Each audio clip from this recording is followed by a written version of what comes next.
Many, many years ago, there lived in Wettick a man all alone because his wife and 6 children had died in the Great Plague of 1347, over 600 years ago. This Great Plague was the Black Death. It was called this because it caused you to come out in great black boils all round your neck, under your arms and between your legs. Big black boils the size of oranges that burst and oozed watery blood and thick yellow pus.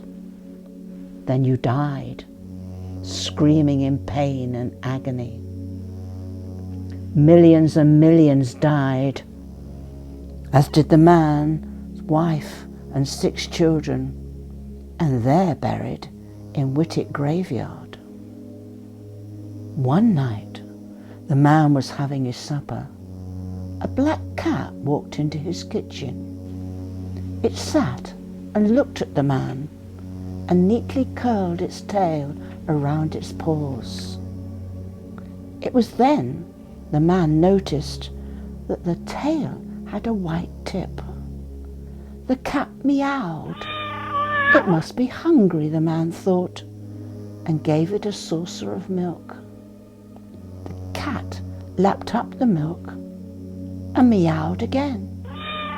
This time, the man gave it some of his supper, and the cat settled down to eat it, with its tail neatly curled around its paws.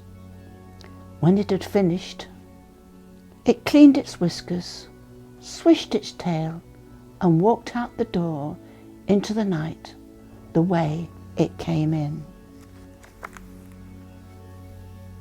This happened for several nights. The man thought, who does it belong to? Where does it come from? Where does it go? He decided to follow it the next night. The cat came in as usual, had its milk and supper, and walked out the door, and the man followed.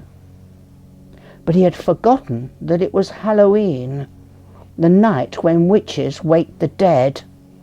It was very, very dark outside.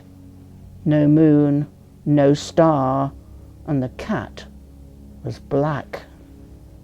But he could see the white tip of its tail swishing from side to side, so he followed the white tip down the garden path. From the garden it crossed over the track and down the lane into the graveyard. The man watched from behind a big tree. As the cat walked between the graves, it turned a ghastly green, and the ground was burnt black under its paws. The man heard a distant rumble, and the ground trembled beneath his feet. The cat threw back its head, and with its jaws wide open, its fangs glistening in the eerie light, it let out a blood-curdling scream. From the depth of the earth it came, from hell itself. Suddenly the earth exploded, sending gravestones and coffin lids flying into the sky. The dead bodies sat up and came alive, rising out of their coffins and screaming and tearing at their rotting flesh, all covered in blood and pus. The man looked on in horror as the skeletons clawed at their bare white bones. He saw his wife and children all screaming in pain. He was so frightened he ran like the devil back home. "Is this the end of the world?" he said, shaking from head to toe. "My wife, my children, what can I do?" He cried, for his heart was breaking. Too frightened to go to bed, for he knew that he would not sleep a wink, he paced the floor up and down all night. By morning he had made a plan.